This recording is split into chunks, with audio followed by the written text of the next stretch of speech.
Hey guys, welcome back. Never fear the pale threshold. So today we're going to be talking about, is it a trauma farm? So we're going to be recognizing trauma farming in an organization and also talking a little bit about programming within organizations. Now, this is of course a spectrum. There's not absolutes here that we're dealing with. A lot of places have this to some degree or another, and it just depends on what your involvement is as far as mitigating your own circumstances and maybe the circumstances of those around you.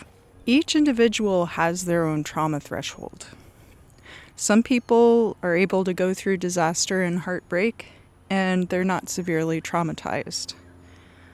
Some people will be severely traumatized by something seemingly inconsequential.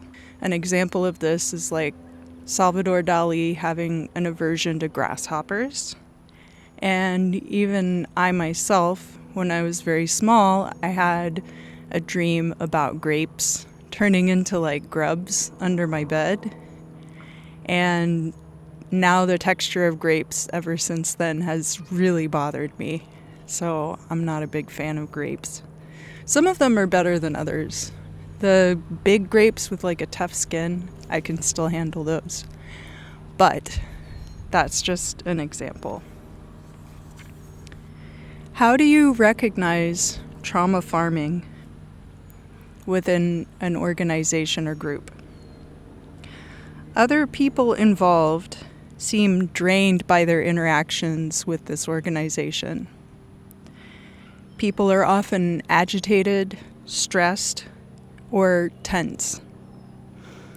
There are tasks which do not need to be as complicated as they are. A lot of times there are perfectly avoidable delays and other things that with more organization, they wouldn't be as taxing on the people involved. So poor organization and communication is a hallmark of a trauma farming situation. And trauma farming can be very unintentional, but some part of the organization is benefiting from this process. How do you combat it? Compassionate mindfulness, as always. Maintaining one's own composure and PMA. PMA means positive mental attitude. If it sucks, hit the bricks. If you as an individual feel incapable of affecting positive change in a situation, it's okay to walk away. Team building. People trapped by a trauma farming situation may be resistant to positive change. There's a fear mentality, and you want to try to create community among those who are similarly vibrating the need for change. If the trauma farming is a conscious effort, speaking out about it can put you in jeopardy. It's not always life or death, but there are going to be things like your job, your benefits, etc., which might be threatened. So a couple of videos I'm going to recommend. I don't like to use cards because I don't ever click on them when I'm watching a video, so I'm going to put the links down in the description. I made a video about Devil's Math, which is all about how trauma is used to generate magical and metaphysical energy. And then there's another YouTube creator called Blaque YaYa, and she made this video about somebody called the Candy Lady, and she goes into, in that video, how people can drain energy from others. And I felt like it was really well done, the way that she presented everything. So I'm going to link those down in the description. So what is an outright trauma farm? It's an organization, usually very structured, but with the outside appearance of disconnection between parts, which operate largely to drain those engaging with it of energy through the use of trauma.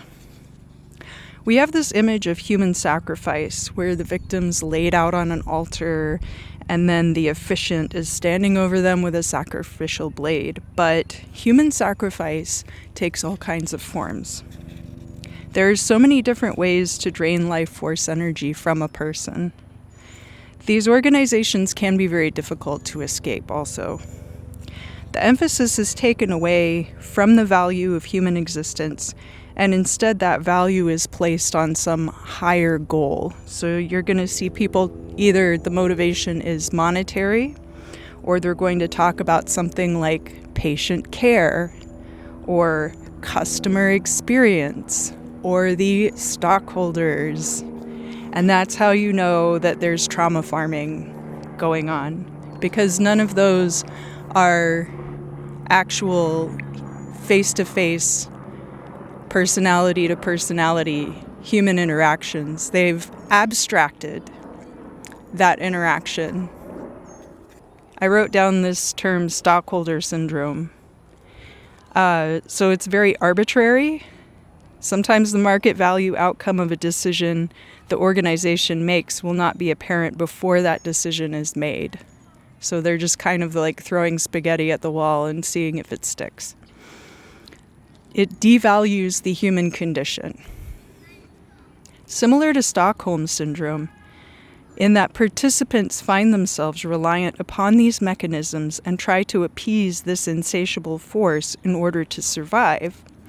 But an important distinction is that in the case of Stockholm Syndrome, usually the captor and the victim are forming some kind of close interpersonal bond because you're dealing person to person. With Stockholder Syndrome, there's nothing to form that bond with reciprocally, as the entity, which would be a form of egregore, is dispossessed of human characteristics. So removing oneself from this system puts one at jeopardy of losing what support one does gain from that system. Doing it because you love it versus doing it out of necessity. You have the potential to create trauma farming systems in your own life without even realizing it.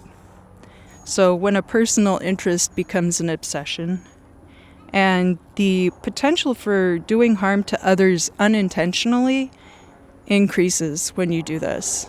One example that I dealt with personally was when I was doing DIY touring and I was doing insane things. Like I think I've mentioned before, I would drive to Asheville from Atlanta, which is a 4-hour drive, 4.5, on like a Tuesday night, play a show, probably not get paid, or get paid like $50 for gas, turn around, drive back to Atlanta, and go to work, maybe get like a half-hour nap and a shower in there somewhere.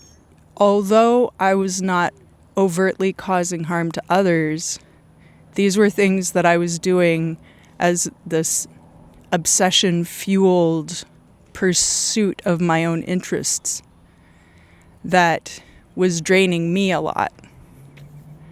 And I felt like I needed to do it in order to move forward in some way. And perhaps the trauma farming I did of my own energy during that time did take me some places. So knowing the characteristics of the opposition without being absorbed into the ideology. Ideology as something one is absorbed into rather than something that one adopts. So this is kind of similar to what we talk about as being demonic possession.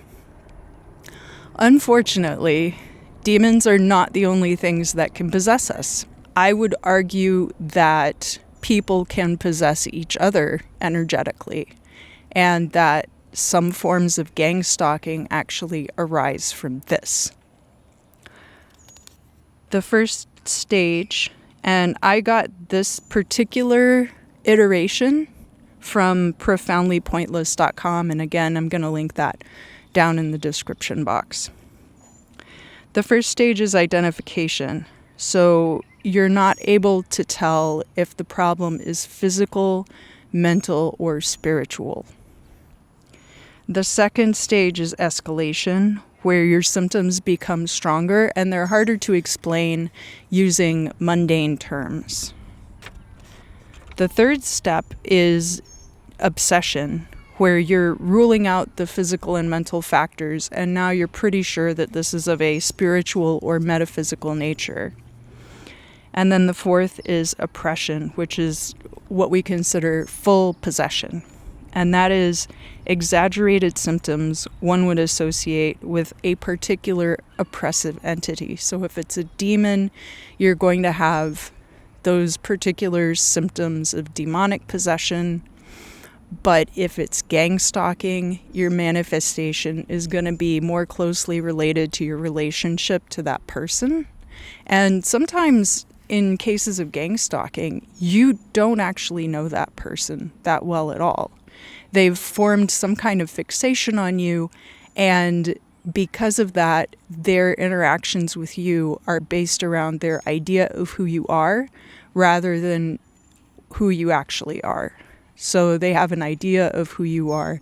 They might know exactly where you're going to be at a specific time, but that doesn't indicate a personality. And of course, with trauma farming organizations, this would be when you're to the point of total work burnout, for example, and you feel like you can't continue in that organization, but you also feel like you can't quit because it's going to threaten your livelihood. I hope that this video has been informative to you guys. I do feel like it's important to talk about these things. Please do always give me your experiences down below in the comments. I always love to hear from you guys. And never fear the pale threshold. I look forward to seeing you again so soon.